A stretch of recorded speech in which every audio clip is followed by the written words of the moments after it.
Ahí está.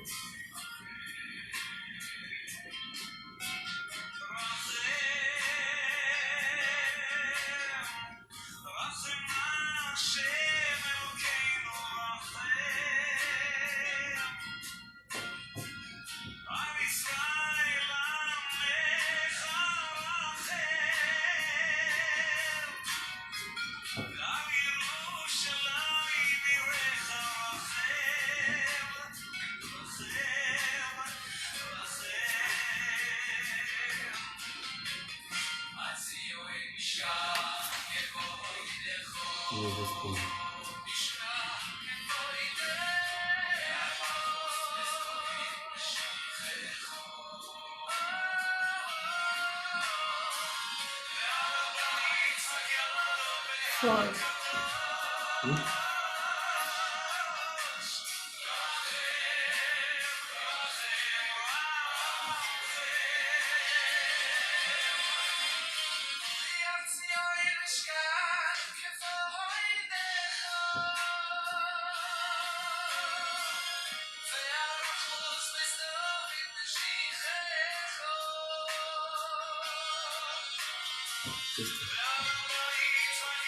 El Eterno les bendiga, hermanos, en esta tarde.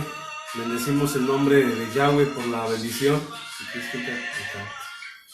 Por la bendición que nos da de haber despertado en esta mañana, de seguir disfrutando su amor, su misericordia, su fidelidad, de disfrutar la compasión del Eterno que sigue teniendo en nuestras vidas. Y en esta tarde, hermano, vamos a continuar con la enseñanza acerca de los padecimientos de un justo, de un sádic, pero vamos a retomar un poquito acerca de lo que nos habla en Job, capítulo 1, en el verso 6. Esta enseñanza lleva como título los hijos de Elohim, los hijos del Creador y los hijos del adversario.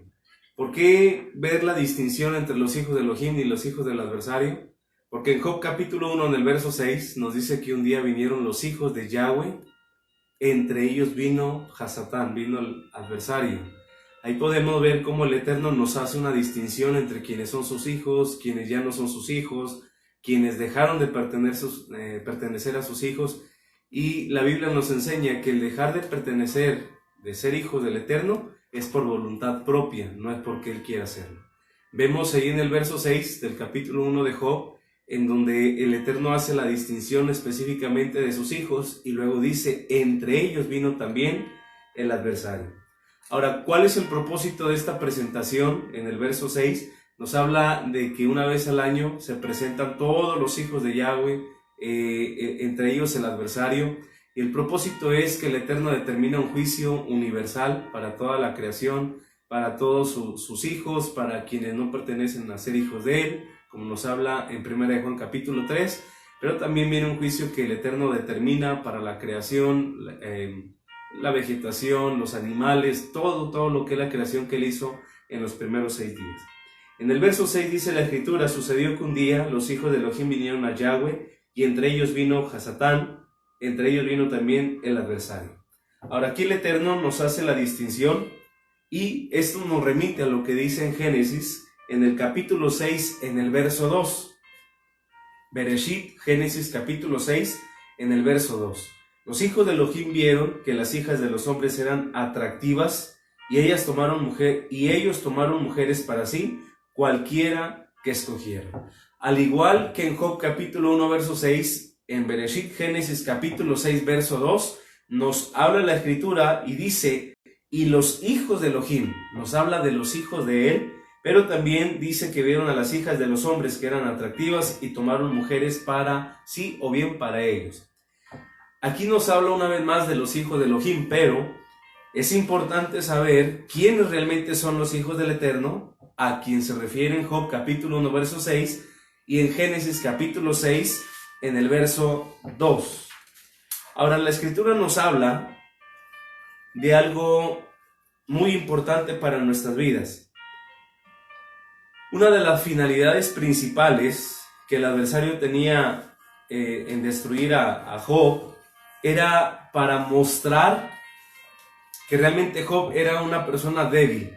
Pero podemos ver que una vez que el Eterno pronunció el veredicto a la vida de Job, el adversario se ensañó en contra de él y el Eterno tenía, por llamarlo así, el propósito de demostrarle al adversario que Job, ante su presencia, era un hombre justo, era un hombre recto, temeroso y apartado del mal. Hay tres cosas importantes que tenemos que tener siempre presente en nuestra vida, y lo primero es estar completamente conscientes que todas las cosas, a los que aman a Yahweh, a los que aman a Dios, todas las cosas cooperan para bien. Y en ese todo entendemos cosas que sean buenas, cosas que sean malas, cosas que a lo mejor no son favorables o cosas que a lo mejor a nuestra vista no es algo favorable para nosotros. Pero también, como punto 2, el conocer acerca de las pruebas.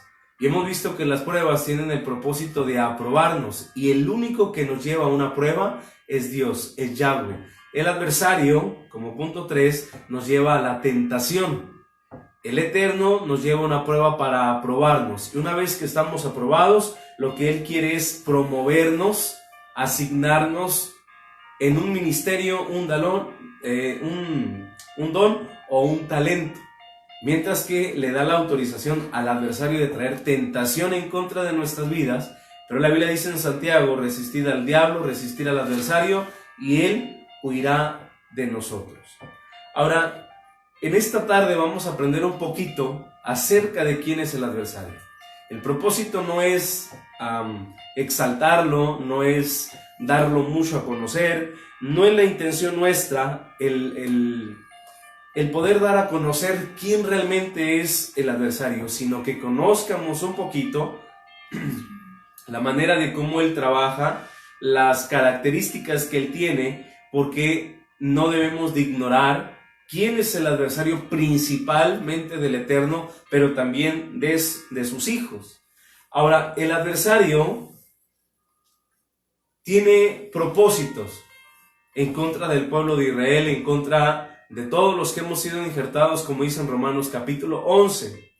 Y podemos ver un ejemplo: cuando un ejército se va a enfrentar a otro, el ejército, antes de enfrentar a su enemigo, ese ejército lo principalmente que hace es estudiar a su oponente, estudiar a su adversario, estudiar, conocer las estrategias, conocer quién es, conocer cómo va a atacar, conocer las armas que utiliza para atacar a ese ejército, alcanzar a conocer las estrategias que va a manejar, quiénes forman parte de su ejército, si son desertores de otro ejército o han permanecido en él. Entonces, eso es lo que nosotros necesitamos conocer.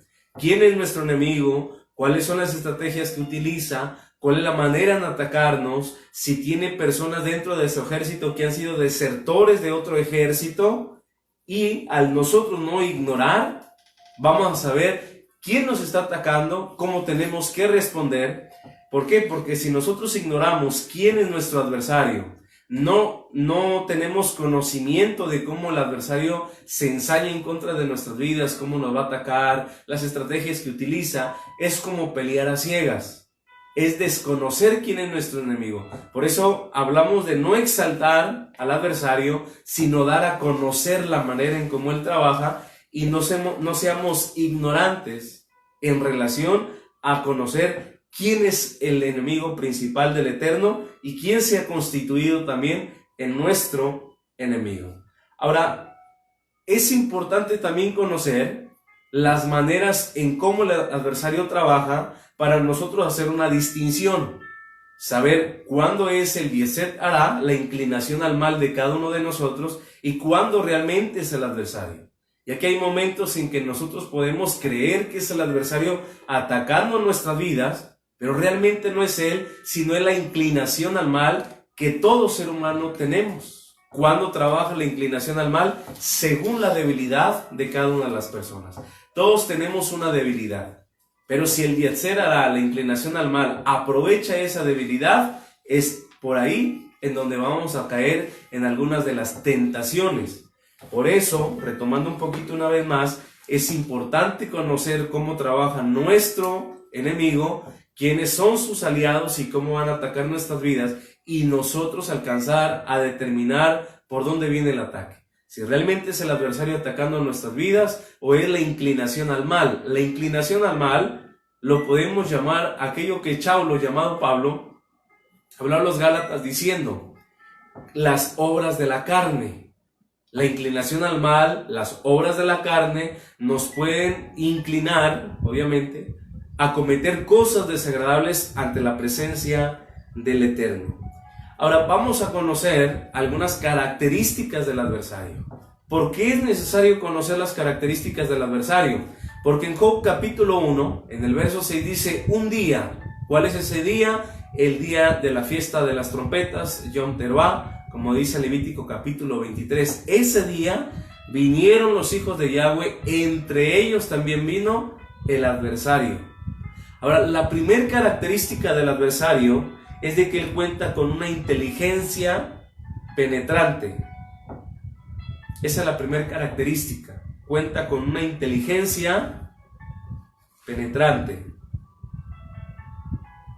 Ahora, como hijos de Yahweh, como hijos de Dios, debemos tener desarrollados nuestros sentidos espirituales para que sean sensibles en nuestra vida, porque si nuestros sentidos espirituales no están agudizados, el adversario va a atacar nuestra vida de manera perspicaz y va a buscar lograr su cometido, su objetivo, el propósito con el cual viene en contra de cada uno de nosotros. Ahora, la inteligencia que él utiliza siempre la va a usar envuelta en lo que es el pecado. Y tenemos el ejemplo de Adán y Java, de Adán y Eva. Cuando él viene y se manifiesta mediante la serpiente, la Torah en Génesis, la instrucción en Génesis, Bereshit, nos habla que viene de manera astuta, engañadora, comienza a hablar a Java, comienza a hablar a Eva, induciendo al pecado a través de una verdad. Por eso decimos que tiene una inteligencia que entra hasta traer convencimiento. Cuando la serpiente comienza a hablar a Eva, ella comienza a decirle, con que Yahweh ha dicho que no comamos o que no comas del fruto prohibido que está en el árbol del huerto, y viene la inteligencia de la serpiente.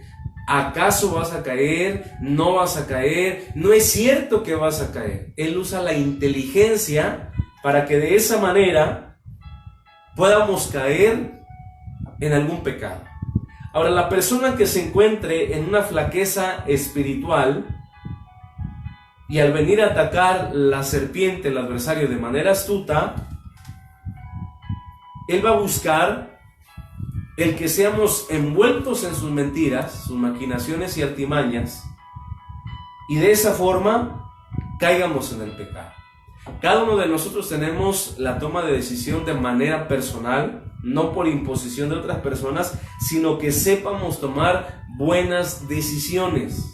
Sabemos que el adversario no duerme, sabemos que anda como un rugiente buscando a quien devorar, pero debemos estar conscientes que está en nosotros el tomar buenas decisiones y caer en sus maquinaciones o resistirnos. Y dice la palabra que al resistirnos, Él va a huir de nosotros. Mas si nosotros no le demostramos resistencia, fortaleza espiritual, si nosotros no le demostramos que estamos firmes sobre la roca que es Yahshua, el adversario viene, ataca nuestras vidas y cumple su objetivo. Ahora, todo pecado siempre lo va a tratar de disfrazar a través de una bendición. Por eso hablamos de que Él trabaja a través de una inteligencia que entra y trae un cierto convencimiento para que caigamos en sus maquinaciones. La segunda característica del adversario es de que él es emocional. Él se mueve bajo emociones. Esa es la segunda característica, emocional. El adversario tiene temperamento. ¿Cuándo? Cuando él ve que sus planes, sus propósitos y sus objetivos se están saliendo de lo que él tenía establecido, él va a atacar de manera emocional. Ahora, dentro de la emocionalidad del adversario, encontramos que él, para arrebatar un alma, usa la histeria. tiene bipolaridad emocional, sufre de emociones compulsivas cuando ve que sus planes no están resultando.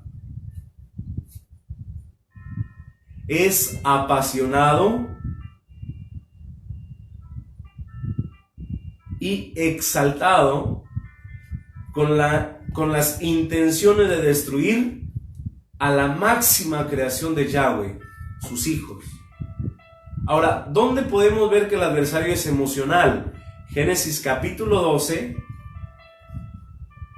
verso 3 y 4. Génesis capítulo 12, verso 3 y 4. Ahí encontramos que el adversario es emocionalista. Dice en los versos 3 y 4: también apareció otra señal en el cielo. He aquí un gran dragón escarlata que tiene 7 cabezas y 10 cuernos, y en su cabeza 7 diademas, y su cola arrastraba la tercera parte de las estrellas del cielo y las arrastró sobre la tierra. Y el dragón se paró frente a la mujer que estaba para dar luz, a fin de devorar a su hijo tan pronto como naciese. Esa es una actitud emocional del adversario. ¿Por qué lo tomamos como una actitud emocional? Dice el profeta Isaías en el capítulo 14 que él propuso en su corazón el establecer su trono más arriba sobre el de Yahweh, sobre el de Dios. Pero cuando él vio que sus planes no estaban resultando, se mueve de manera emocional. Una vez que él encontró que las estrategias que estaba utilizando no eran suficientes para poderse quedar y establecer un reino más arriba que el reino del Eterno, se mueve de manera emocional y arrastra a la tercera parte de los ángeles. Por eso decimos que es emocionalista. Una vez que él no alcanza a ver sus objetivos, propósitos cumplirse, de manera emocional puede arrasar contra cualquier persona y aún contra sus aliados, sean personas físicas o sean personas espirituales. La tercera característica del adversario es que cuenta con voluntad propia. Cuenta con voluntad propia. Ahora, sabemos que el origen de él, antes de su caída, el profeta Ezequiel lo describe como un querubín. Y a él ser un querubín, él contaba con voluntad, contaba con poder, contaba con una cierta autoridad hasta que se rebeló en contra de Yahweh. Una vez que él se rebela en contra del Eterno, en Bereshit dice también, junto como dice el profeta Isaías, que fue expulsado del huerto del Edén, fue expulsado de la presencia del Eterno y fue arrojado con fuego a la tierra. Desde entonces, cuenta con una voluntad propia, una voluntad personal, y esa voluntad propia día a día la utiliza para la destrucción del pueblo de Israel, de los hijos de Yahweh, de los que hemos sido injertados contra naturaleza. Romanos capítulo 11. La cuarta característica del adversario es que él es poderoso. Es muy diferente a que digamos que es todopoderoso. Él es poderoso. Ahora, múltiples religiones en la actualidad viven bajo un error. Y este error es cuando se maximiza el poder del adversario como tomándolo a alguien que tiene un poder grande. Pero sabemos que la Biblia dice que Yahweh es todopoderoso. Entonces, tiene un poder limitado. Y ese poder lo utiliza en medida del permiso que el Eterno le da. Si el Eterno no le autoriza a mover nada, aunque él tenga poder, tenga voluntad propia, necesita contar con el derecho legal del Eterno y entonces él cumple sus objetivos. De lo contrario, está limitado. En Efesios capítulo 2, en el verso 2, Saulo de Tarso, llamado Pablo, lo denomina como el príncipe de la potestad del aire, lo espiritual. Ahora, no significa que porque sea el príncipe de la potestad del aire, él pueda hacer lo que él quiere. Por eso estamos hablando de sus características. Cuenta con una voluntad propia, es emocionalista, pero tiene un poder limitado y de cierta manera lo podemos llamar controlado. ¿Por qué controlado? Porque si el Eterno le permite hacer algo, él lo va a hacer. Si el Eterno le prohíbe hacer algo, no va a hacer lo que él quiere hacer. Y el ejemplo lo tenemos en Job.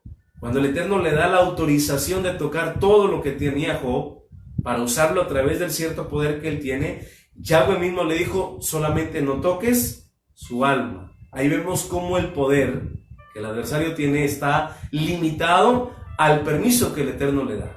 Si el Eterno le da permiso, él lo va a hacer. Si el Eterno le prohíbe hacer una cosa, el adversario no lo hace.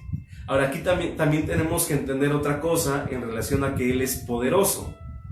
Para todo tiene que contar con el permiso del Eterno. Sin embargo, de cierta manera, nosotros también le damos una autorización.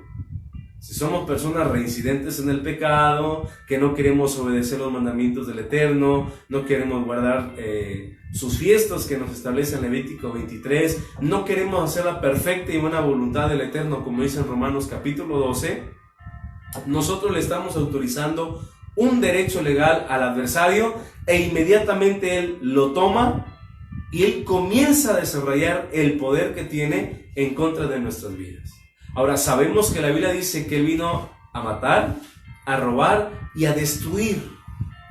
Son tres objetivos que el adversario tiene: matar, hurtar y destruir. Y estos tres objetivos están relacionados a la creación de Yahweh, no a la persona a quien tiene en sus manos, no a un inconverso, no a un impío, no a un gentil. A ellos los tiene en sus manos y cuantas veces quiere puede hacer algo con ellos.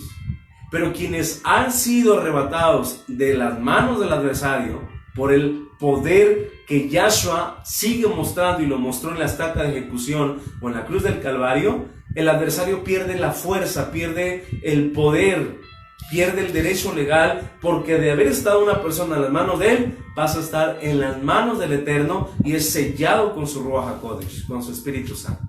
Se limita el poder del adversario y entonces no puede hacer nada, a menos que el Eterno le dé permiso para probarnos, para pulirnos.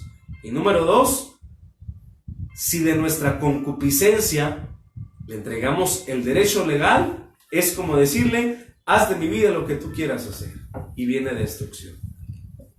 Ahora, en Efesios capítulo 2, verso 2, veíamos que él es el príncipe de la potestad del aire. Y en esto también nos dice que él opera con los hijos de desobediencia. Es decir, toda persona que vive en desobediencia viene a ser su hijo. Toda persona que se rebela en contra del Eterno, y podemos maquinar y podemos pensar que la ley, que la Torá, las instrucciones y enseñanzas fueron abolidas, es darle un derecho legal al adversario y él va a hacer de nuestra vida lo que él quiere hacer en contra de nosotros. Ahora, no se nos olvide, el adversario tiene un poder limitado y aunque tiene un cierto poder, está sujeto a Yahshua. Está sujeto a Yahshua. Una pregunta: ¿cuándo es que el Eterno le otorga permiso? ¿Cuándo el Eterno le toca permiso? Número 1, cuando quiere probarnos. Es diferente a la tentación. Cuando el Eterno nos quiere probar, Él le da permiso. Cuando quiere probar nuestra emuná, nuestro creer, confiar y obedecer. Y el segundo permiso que se le da al adversario ya no está en las manos del Eterno, sino está en nuestra decisión. Desde el momento en que nosotros pecamos, se le entrega un derecho legal. Y a partir de ese momento, el adversario comienza a cumplir sus objetivos para destrucción de nuestras vidas. Ahora, siguiente característica del adversario, y en este son 2. es engañoso y padre de toda mentira. Juan capítulo 8, verso 44. En Juan capítulo 8, verso 44, se nos describe al adversario como el padre de la mentira. Por tanto, toda persona que en sus palabras hay mentira, hay engaño, que no hay verdad, como dice en Primera de Juan, en el capítulo 3, su padre es el diablo, el adversario, Hasatán. Dice en Juan capítulo 8, verso 44, vosotros sois de vuestro padre el diablo, y los deseos de vuestro padre queréis hacer. Él ha sido homicida desde el principio y no ha permanecido en la verdad, porque no hay verdad en él. Cuando habla mentira, de suyo habla, porque es mentiroso y padre de mentira. Y a mí, porque digo la verdad, no me creéis, dijo Yahshua. Ahora, vemos cómo Yahshua nos hace una distinción. Yahshua nos hablaba de la emet, nos hablaba de la verdad. Y los fariseos, los escribas, los saduceos, se oponían a la verdad de Yahshua. Por eso Yahshua les dice, vuestro padre es el diablo, y los deseos de vuestro padre, ustedes quieren hacer. Yahshua comienza a abrir el panorama y les dice, porque él es homicida desde el principio y él habla mentira. Ahora, no existen las mentiras piadosas, no existe una mentira blanca. Una mentira es una mentira. Una mentira es enredarnos en un engaño del adversario y de ahí se desenvuelven más mentiras hasta nunca acabar. El adversario se mueve a través de puras mentiras, hace ofrecimientos. Por eso en Juan capítulo 8, verso 44 se le describe como el padre de toda mentira.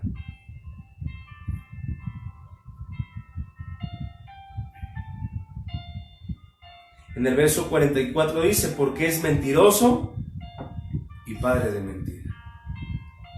Ahora, ejemplo de esto tenemos una vez más en las palabras que le habló a Eva, que de cierta manera había una verdad, pero para que cayera en el pecado, vemos que utiliza estas características, el engaño, y habló con mentira.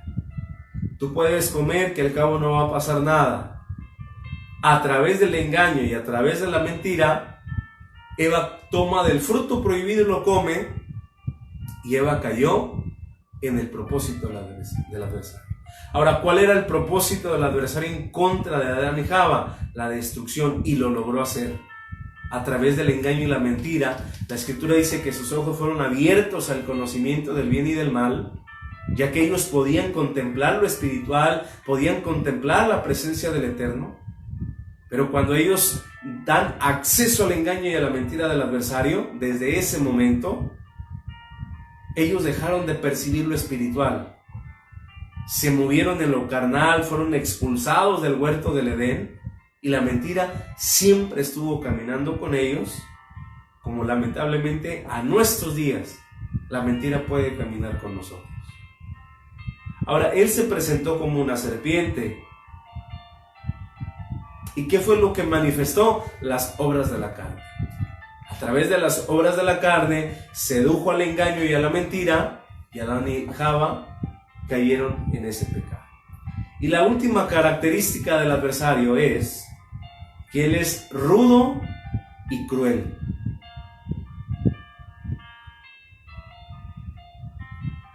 Ahora, ¿por qué es rudo y cruel? Porque él quiere manifestarse bajo la descripción que se le da a Yahshua, el león de la tribu de Judá. Por eso Yahshua le describe a él que él anda como león rugiente, buscando a quien devorar. Pero Yahshua fue claro y dijo, anda como, mas no nos dijo que es un león. A Yahshua se le describe como el león de la tribu de Judá. Y el adversario anda como, aparenta, toma la apariencia, toma la personalidad. Por eso ahorita veíamos que una de las características del adversario es emocionalista y es bipolar. Actúa de una forma, actúa después de otra forma, después de otra forma, después de otra forma, y tiene muchas actuaciones. Su propósito, su objetivo es traer un lazo y caigamos en el engaño y caigamos en lo que es el pecado. Ahora, ¿por qué es cruel? Porque cuando él vio que su objetivo de establecer su trono más arriba que el de Yahweh no se logró, de manera cruel, de manera ruda, arrastró consigo mismo a la tercera parte de los ángeles, que en Génesis capítulo 12 se describe como las estrellas del cielo. Ahora, cuando el adversario cayó de la presencia del Eterno, él perdió todo acceso ante él y se le limitó a solamente poder entrar una vez al año, en la fiesta de las trompetas, cuando el Eterno comienza a pronunciar el decreto, y en la fiesta de Yom Kippur, la fiesta de la expiación, cuando el Eterno sella el veredicto, el adversario se encarga de cumplir ese veredicto, porque aunque él es el enemigo principal del Eterno, veíamos que él está sujeto a la voluntad de Yahweh. Por lo tanto, el adversario tiene la obligación impuesta por el Eterno que el decreto que él habló se cumpla sobre la persona. Obviamente cuando es un decreto, llamémoslo malo, para traer una disciplina, un castigo o una corrección para una persona. El profeta Ezequiel en el capítulo 28, en el verso 11, dice que la apariencia anterior del adversario es que él era el sello de la perfección, lleno de sabiduría y acabado de hermosura. Esa era la apariencia anterior. El sello de la perfección, lleno de sabiduría y acabado de hermosura. Él tenía todo eso cuando él permanecía, digamos, de una manera íntegra ante Yahweh. No había propuesto en su corazón establecer su trono más arriba que el del Eterno. Cuando él lo propone, estas características le son quitadas y es desechado delante de la presencia del Eterno. La primera ocasión cuando él se manifiesta, lo hace utilizando una serpiente. Difícilmente el adversario se va a manifestar tal cual es. Normalmente siempre va a utilizar objetos, personas, y el ejemplo lo tenemos en el capítulo 3 de Génesis, animales. Muy difícilmente se puede manifestar a través de su personalidad. Como es engañoso, emocionalista, bipolar, él utiliza diferentes maneras para mostrarse, para atacar nuestras vidas. Principalmente lo hace a través de personas, objetos, principalmente lo que es la idolatría, y animales, en este caso la serpiente. Tenemos un ejemplo, por ejemplo, cuando Yahshua ve al endemoniado gadareno y todos los demonios hablan. ¿Cuál fue la petición que le hicieron a Yahshua? Por favor, no nos mandes al abismo, permítenos que entremos en ese hato de cerdos. Ahora, ¿por qué no entraron en otro animal, hermanos? No dudemos en que cerca de ahí habría algunos cabritos, habría unas ovejas. ¿Por qué precisamente unos cerdos? ¿Por qué precisamente uno de los animales prohibidos para nuestra alimentación, de lo que habla el Levítico capítulo 11? Cuando Yahshua escucha esas palabras, él da la orden y dice: vayan y entren a esos cerdos. Yahshua les dio la orden de entrar a esos animales. Por eso el adversario, los demonios, tienen, por llamarlo así, el deseo de habitar en dos partes. Primero, en nuestro cuerpo. Y número dos, en un animal. Pero también nos habla la Torá que otro lugar donde ellos habitan es detrás de una imagen, detrás de un ídolo, de lo que conocemos como la idolatría. Y utilizan esos hechuras de barro, de metal, de madera, de cualquier material, yeso.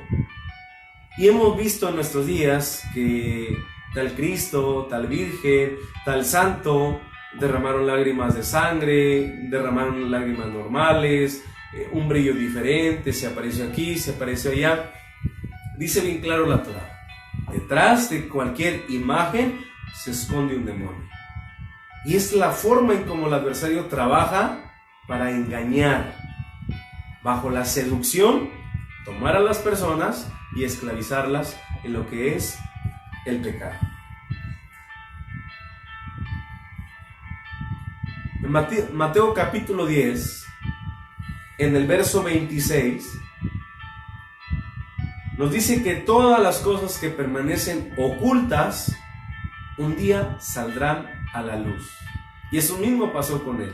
Sus maquinaciones que tenía en su corazón, aparentemente nadie se iba a dar cuenta de lo que estaba maquinando, pero dice bien claro el profeta Isaías: conociendo el Eterno la intención de él, lo expulsó de su presencia.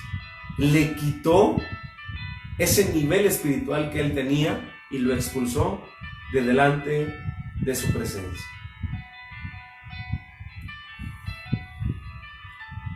Ahora, existe una creencia que cuando Adán y Java pecaron, según esta creencia dice que fue en el mismo día en que el Eterno creó tanto a Adán y a Java. Es decir, el tiempo en el huerto del Edén no se movía a como nuestros días, horas, minutos y segundos. Era un tiempo diferente. Entonces, esta hipótesis describe que una vez que el Eterno terminó de haber creado a Adán y a Java, a Eva, en ese mismo día la serpiente de manera astuta viene, les engaña, los hace caer y en el mismo día fueron expulsados del huerto del Edén. Podemos ver que la bendición que Adán y Java, según esta hipótesis, no les permitió durar mucho tiempo y disfrutar el huerto del Edén, sino ser expulsados rápidamente. Y perdieron la capacidad espiritual que ellos tenían y vienen a percibir todas las cosas en lo que es los sentidos de la carne. Ahora tenemos cinco sentidos físicos, los mismos que están como sentidos espirituales, los que tenemos que desarrollar para demostrar, para percibir lo espiritual. Escuchar la voz del Eterno, sentir su presencia, sentir cuando Él nos está hablando, sentir cuando Él nos puede tocar, cuando Él se mueve por un lugar. Esos sentidos espirituales los tenemos que desarrollar. Génesis capítulo 3, en los versos 10 y 11, dice que cuando Adán y Java comieron del fruto prohibido y sus ojos fueron abiertos, ellos se dieron cuenta que estaban desnudos. Cuando desde un principio ellos así vivían. Y no había ninguna clase de pecado. Cuando nosotros nos avergonzamos por un pecado, cuando abrimos los ojos a ese ambiente espiritual. Cuando hemos venido a ser presa del adversario, nos envuelve en sus maquinaciones y artimañas, y entonces, al abrir nuestros ojos espirituales al conocimiento del error en el que estamos llevando nuestra vida, nos va a pasar lo mismo que le pasó a Adán y a Java. Se avergonzaron del estado en el que se encontraban. Se avergonzaron cuando escucharon la voz del Eterno, trataron de esconderse.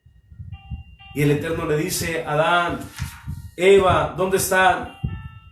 Ellos se escondieron. Entonces ellos le contestan: es que nos dimos cuenta que estábamos desnudos, escuchamos tu voz y nos escondimos. El Eterno les pregunta: ¿y cómo fue que se dieron cuenta? ¿O cómo fue que te diste cuenta que estabas desnudo? La serpiente Nos dijo que comiéramos del fruto prohibido del cual tú nos dijiste que no. Ahí vemos, hermanos, que tenemos una libre decisión, una libre toma de decisiones. El obedecer la voz del Eterno a nuestras vidas o el obedecer la voz del adversario en contra de nosotros. ¿Hay una pregunta? Cuando nos pasa algo, o bien que Hasatán se levanta en contra de nosotros, es porque también hay derechos legales, porque uno mismo abrió puertas. Tenemos que empezar a renunciar a todo eso y tener la mente del Mashiach. Amén.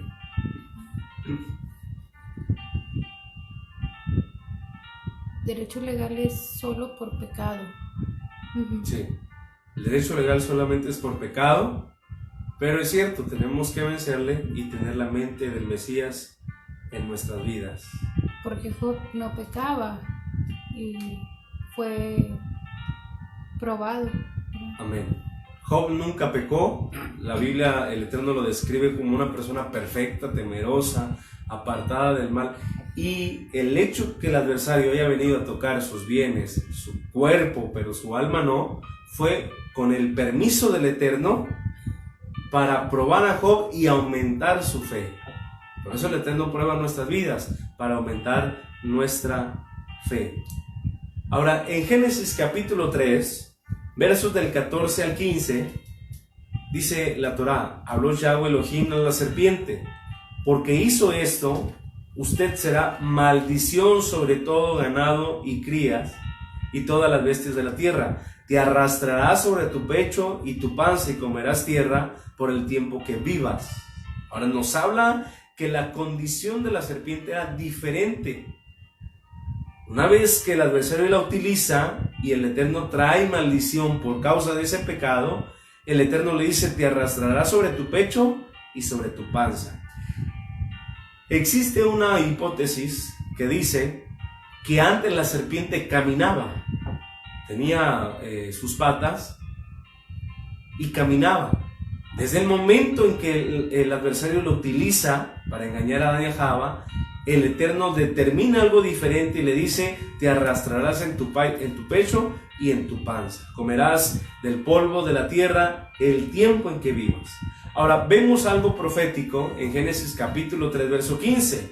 Pondré enemistad entre usted y la mujer, entre tu simiente y la simiente de la mujer.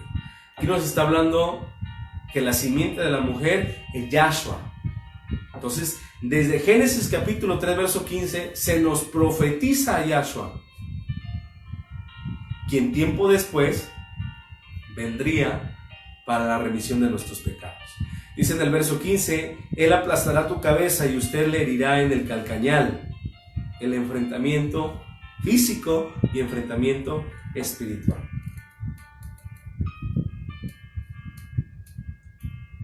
Isaías capítulo 14, verso 13 y 14.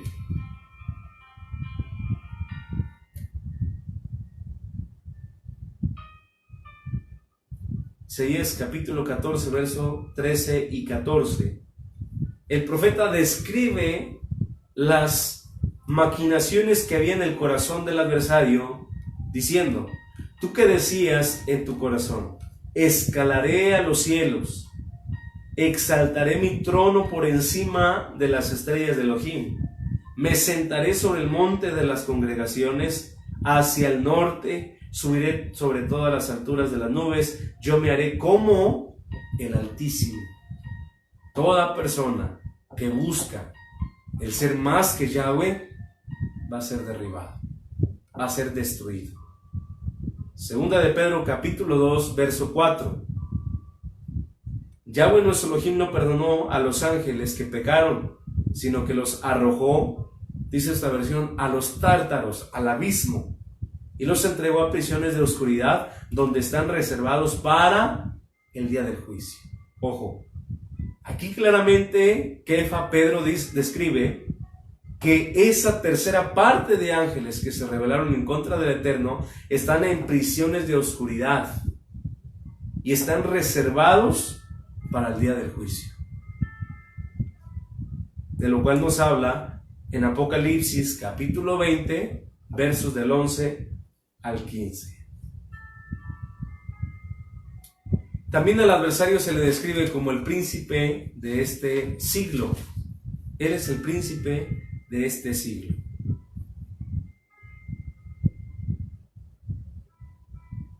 En Lucas capítulo 10, verso 18, Yahshua habla a los discípulos y les dice que él vio cómo el adversario fue expulsado de los cielos con fuego. Es decir, la entrada que tenía a la presencia de Yahweh le fue limitada a una sola vez al año, cuando el Eterno pronuncia decretos. Ahora, en Job capítulo 1, en el verso 6, nos dice: un día vinieron los hijos de Yahweh, entre ellos vino el adversario. Pero también en Primera de Juan capítulo 3 se nos habla de los hijos del adversario. En Génesis capítulo 6, verso 2, dice: y los hijos de Elohim. ¿Quiénes son los hijos de Elohim?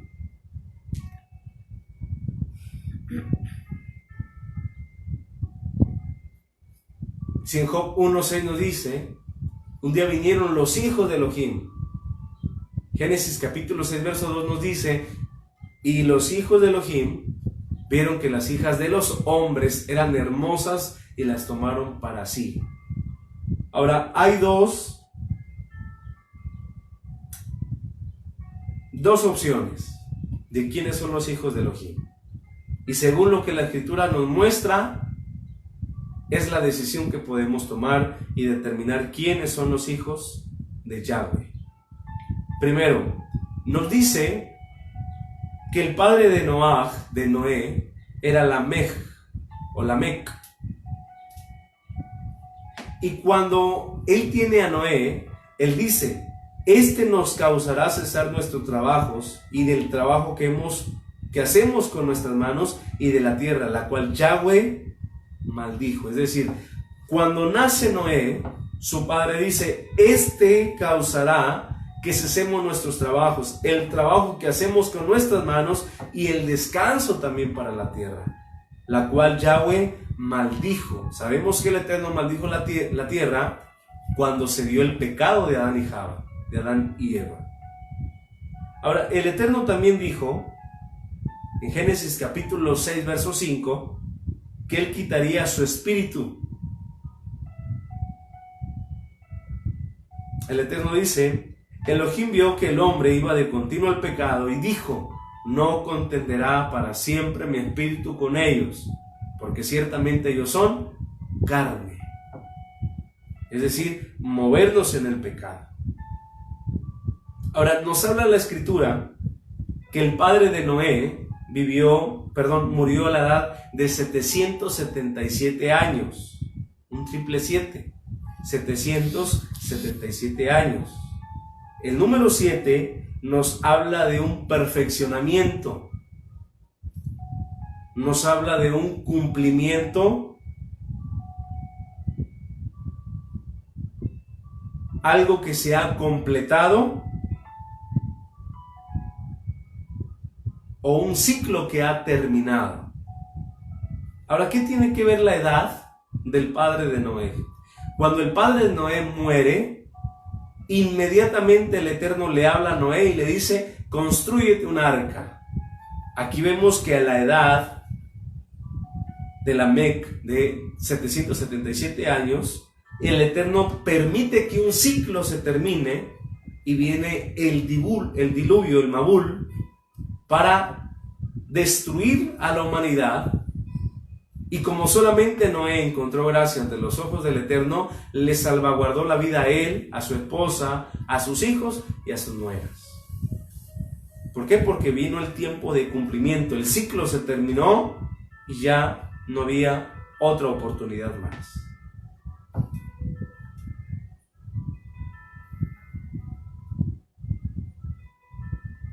Ahora, los hijos de Elohim, ¿quiénes son? La primera hipótesis que tenemos es esta.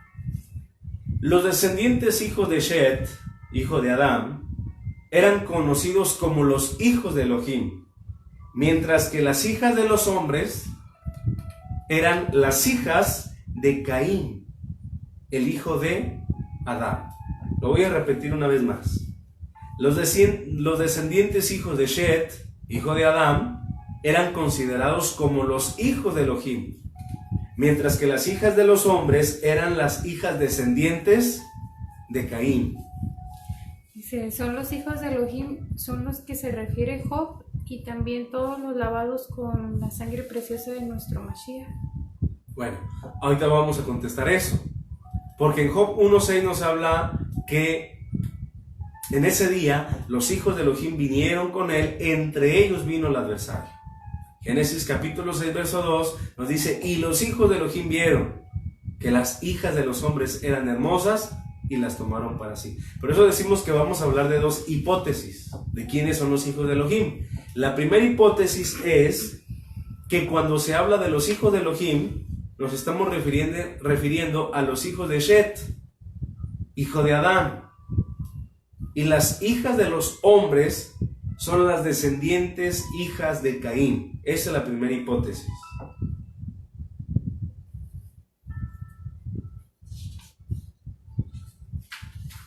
Ahora, cuando el Eterno ve que las intenciones del corazón del hombre iban de continuo al mal, y él toma la decisión de quitar su espíritu, y su espíritu solamente bajar cuando era necesario que un profeta hablara, y el espíritu regresaba, y luego el espíritu volvía a bajar para que el profeta hablara, es diferente en la actualidad, ya que Yahshua dijo, es necesario que yo me vaya para que venga el Consolador. El Espíritu Santo, el Ruach HaKodesh, está permanentemente en la tierra 24/7 para ministrar también nuestro corazón, según lo que Él escucha en la presencia del Padre.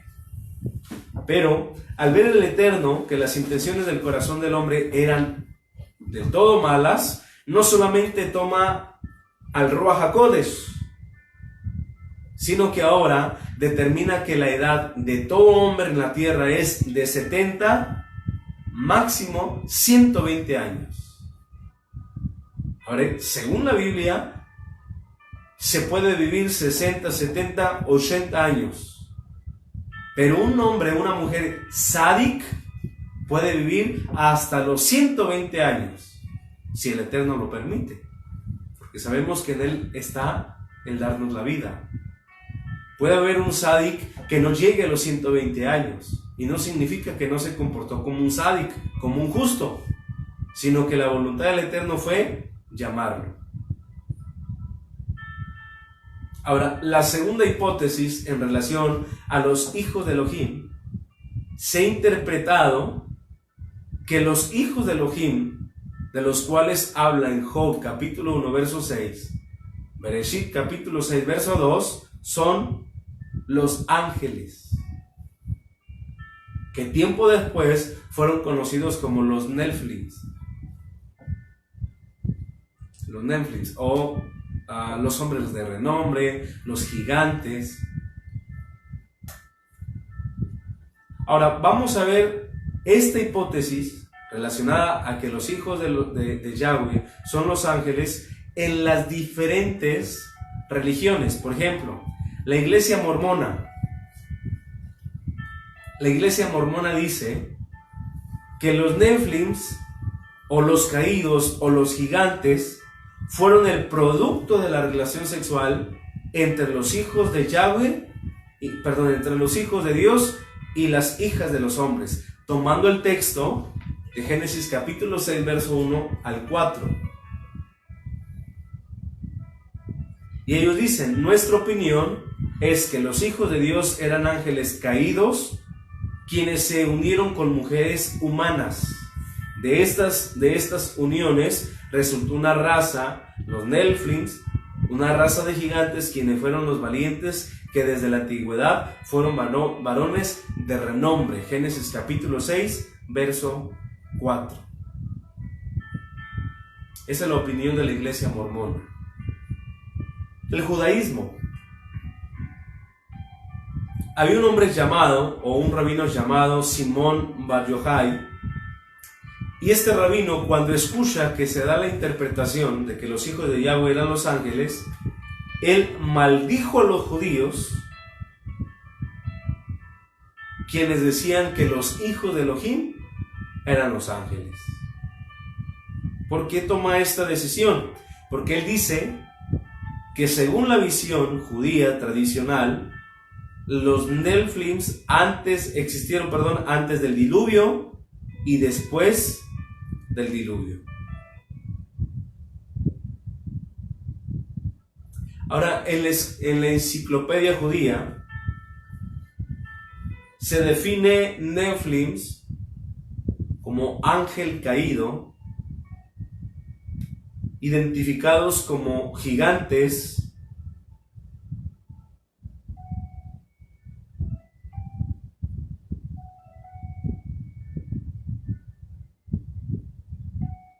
y por lo tanto el judaísmo determina que los hijos de Elohim no son los ángeles. Ahora, la iglesia ortodoxa etíope, ellos hablan del libro de Enoc, porque dentro del canon bíblico, Enoc pertenece al canon bíblico. Si nosotros manejamos Reina Valera 1960, vemos que está limitado a ciertos libros, y de ahí en adelante todos los demás libros se han determinado como libros apócrifos. Y esto lo determinó la cuarta bestia. Según Daniel capítulo 7, determina el canon bíblico, determina cuáles son los libros inspirados, cuáles no son los inspirados, mientras que los libros que ellos determinaron como no inspirados, no los añadieron, sino los quitaron. Entonces la iglesia ortodoxa etíope, tomando la información del libro de Enoc, ellos determinan que los Nelflims son ángeles, o los hijos de Elohim son ángeles, y no los hijos de Shet, hijo de Adán.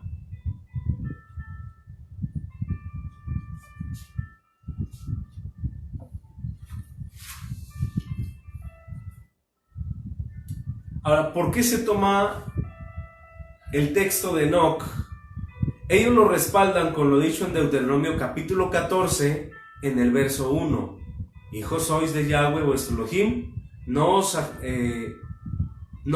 ajeréis ni os rapéis a causa de un muerto.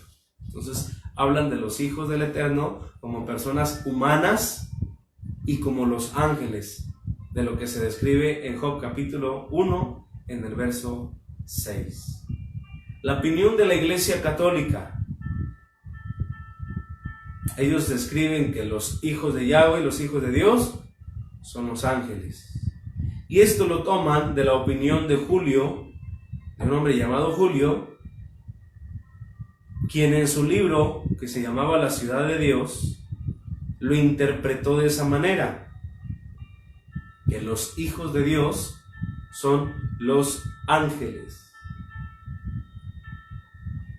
Ahora, dentro del catolicismo hay un libro que se llama El Libro del Pueblo de Dios, y ellos ahí declaran que los gigantes o los hijos de Yahweh son los ángeles.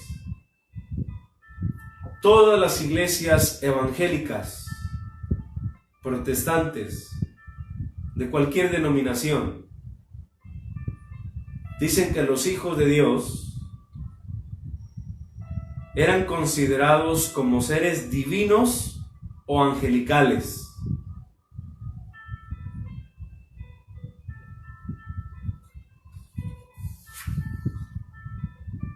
Los mormones, o la Iglesia de Cristo de los Santos de los Últimos Días,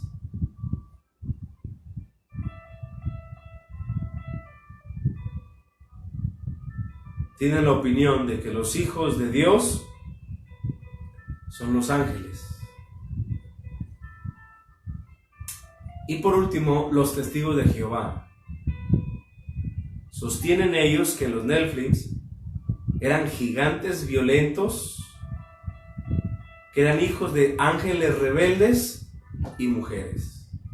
Ahora, para respaldar su postura, ellos toman la versión Septuaginta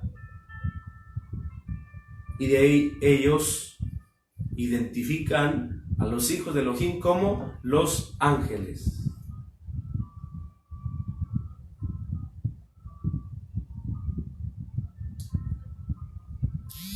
¿Cómo determinar entonces quiénes son los hijos de Yahweh? De los que habla en Génesis capítulo 6, verso 2 y Job capítulo 1, verso 6.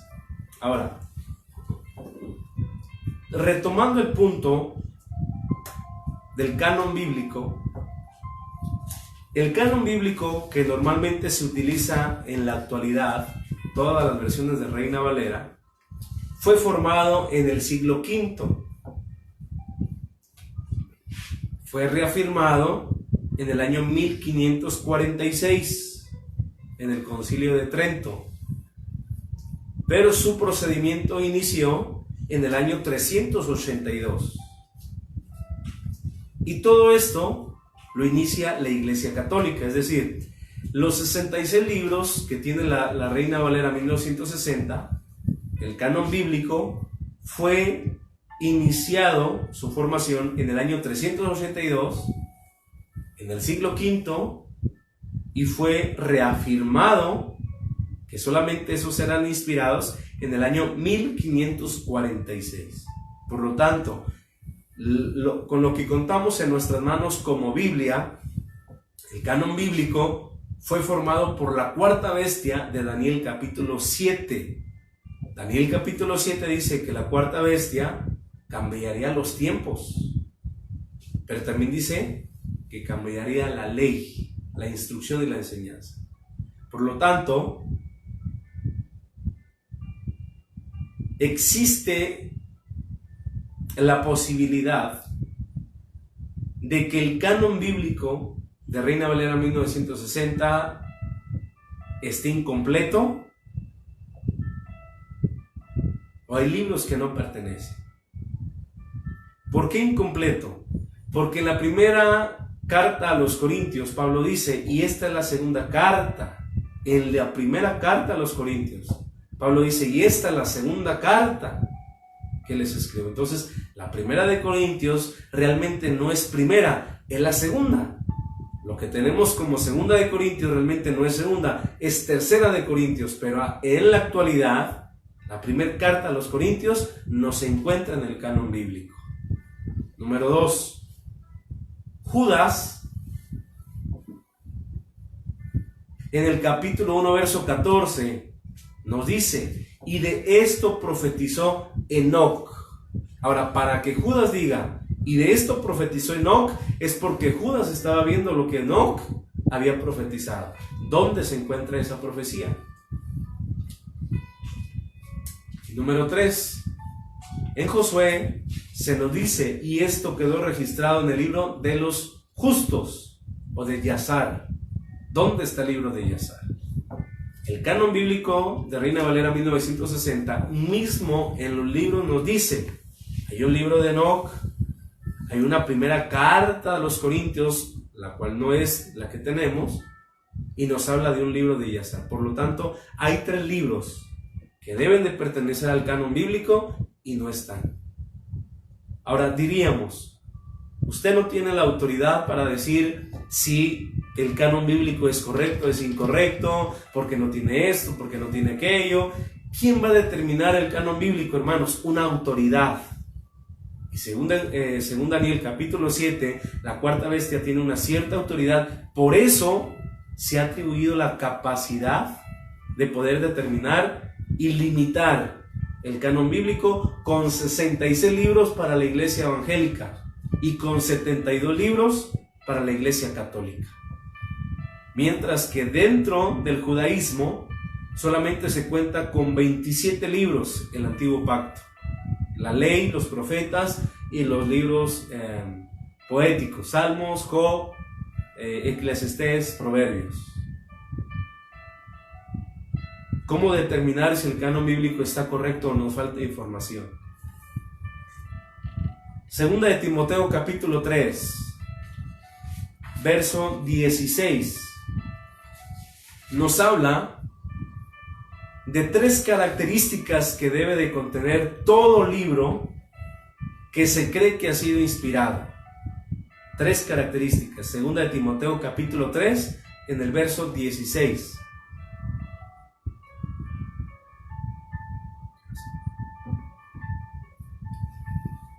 La primera característica es, o bien, voy a leer primero el texto. Segunda de Timoteo capítulo 3, verso 16 dice: todas las escrituras son dadas por la inspiración de Yahweh. Nos habla de todas, pero hay que saber cuáles son esas todas. Y luego dice, nuestro Elohim, y son provechosas, número 1, para enseñar. Número 2, para redarguir. Y número 3, para corrección o exhortación. Ahora, esta versión dice, como instrucción en justicia. Entonces, la característica de todo libro inspirado por Yahweh son 3: enseñar, redarguir, corregir y exhortar. Si el libro de Enoc me enseña, me redarguye, me corrige y me exhorta, es inspirado. Si el libro de Yazar me enseña, me redarguye, me corrige y me exhorta, es inspirado. Por eso bien claro, Pablo dice a Timoteo, toda la escritura es inspirada por Yahweh y es provechosa para enseñar, para redarguir, para corrección y para la exhortación. Ahora, mismo Pablo, en 1 de Tesalonicenses capítulo 5, verso del 21 al 23 nos dice, no rechacen las profecías. ¿Cuáles? Principalmente las escritas, más que las que se hablan en la actualidad, principalmente las escritas, porque él dice, examínenlo todo, aférrense firmemente a lo que es bueno. Una vez más lo voy a leer. 1 de Tesalonicenses capítulo 5, versos del 21 al 23. No rechacen las profecías, las escritas, más que las que se hablan hoy, las escritas. No rechacen las profecías, examínenlo todo, aférrense firmemente a todo lo que es bueno. ¿Por qué a todo lo que es bueno? Porque la Escritura dice que todo don perfecto proviene del Padre de las luces. Ahora, Judas, en el capítulo 1, verso 14, nos dice, esto también profetizó Enoc, séptimo desde Adán. Ahí tenemos una tarea, hermanos. ¿Quién es Enoc? Y nos dice, séptimo desde Adán, diciendo, vino Yahweh con sus decenas de Kadoshim, de millares de israelitas. Ahora, nos da una descripción de lo que Yahshua habló en Mateo capítulo 14 y nos dice que él regresará con todos sus ángeles. ¿Qué nos está hablando la profecía de Enoc? Que él vio al Eterno descender con decenas de Kadoshim, con decenas de apartados, de millares de israelitas. Entonces vemos que hay cosas que en el contenido de Enoc, aunque no está dentro del canon bíblico, puede tener una gran veracidad. ¿Qué tiene que ver todo esto con el tema de los hijos de Elohim? Que en el libro de Enoc, específicamente en el capítulo 6, se nos habla exactamente las mismas palabras de Génesis capítulo 6, verso 2. Dice en Enoc capítulo 6, verso 1, Enoc ha sido considerado como un libro apócrifo, y eso lo determinó la cuarta bestia, quien formó el canon bíblico de 72 y de 66 libros. En Enoc capítulo 6, verso 1 dice, así sucedió que cuando en aquellos días se multiplicaron los hijos de los hombres, les nacieron hijas hermosas y bonitas, y los vigilantes, hijos del cielo, las vieron y las desearon y se dijeron unos a otros, vayamos, tomemos mujeres de entre las hijas de los hombres y engendremos hijos. Ahora, vemos que el texto de Génesis capítulo 6, verso 2, en lo que dice Enoc capítulo 6, verso 1, se amplía el conocimiento y entendemos realmente cómo fueron las cosas. Con eso, a mi opinión, sin la intención de imponerlo sobre sus vidas, alcanzamos a entender un poco que de las palabras que se habla en Enoc hay inspiración, que corrige, redarguye, exhorta y nos enseña las características de toda inspiración del Eterno.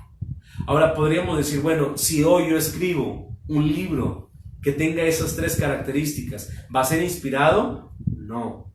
Una cosa es hablar de nuestras experiencias, de lo que el Eterno nos ha permitido conocer y disfrutar, y otra cosa es lo que en aquellos tiempos el Eterno habló. En nuestros días, de cierta manera, podemos decir que la palabra del Eterno está limitada. Hay momentos en que el Eterno guarda silencio por causa del pecado. Su palabra puede escasear, como los días de Samuel también. Pero, como dijo Pablo, Chaulo, cada uno de nosotros tenemos que juzgar. Y no juzgar a las personas, sino juzgar a lo que vamos a creer y lo que vamos a hacer. La próxima semana, si el Eterno permite, vamos a ver algunos rasgos importantes del libro de Enoc, y en base a eso vamos a considerar ignorar ese libro o poder nosotros alcanzar a pensar que realmente es un libro inspirado y que cumple con las características de 2 de Timoteo capítulo 3, verso 16. En esta tarde, hermanos, vamos a orar, vamos a pedirle al Eterno que nos guíe a través de su Espíritu Santo, de su Ruach HaKodesh, y nos permita llegar al conocimiento de la verdad y de esa manera determinar lo que tenemos realmente que creer, no por imposición, sino por convencimiento. Por eso mismo Yahshua dice que no caminamos por vista, sino caminamos por fe. Padre Celestial, te damos gracias en el nombre de Yahshua en esta tarde. Queremos seguir bendiciendo y exaltando tu nombre, Padre, porque tú has sido bueno. Tu misericordia, Padre, no se ha cortado sobre nuestras vidas. Te pedimos que abra nuestro entendimiento al conocimiento de la verdad, Padre. Tú has prometido que la verdad nos hará libres. Permite que caminemos por caminos de justicia, de rectitud, de juicio y de equidad. Padre, que no sea como nosotros queramos, sino que sea tu Espíritu llevándonos al conocimiento de la verdad y saber si lo que se habla en Enoc es cierto o no es cierto, Padre glorioso. Si el libro de Enoc realmente fue inspirado por ti o fue una literatura de humano, mi Rey. Padre, por favor, ayúdanos a entender realmente el texto de Job capítulo 1, verso 6, Génesis capítulo 6, verso 2, cuando se habla de los hijos de Yahweh, el saber quiénes son tus hijos, Padre glorioso. Muchas gracias te damos en el nombre de Yahshua, porque en esta tarde, Padre, podemos disfrutar todavía de tu enseñanza. Permite, Padre, que sigamos preparándonos, porque sabemos que estás a las puertas para enviar a Yahshua nuestro Mesías. Amén y amén. El Eterno les bendiga y les guarde, hermanos. Nos esperamos este próximo Shabbat, el viernes a las 7 de la tarde, para continuar con la enseñanza de las hormonas de la felicidad, el tema que estamos viendo acerca del alma.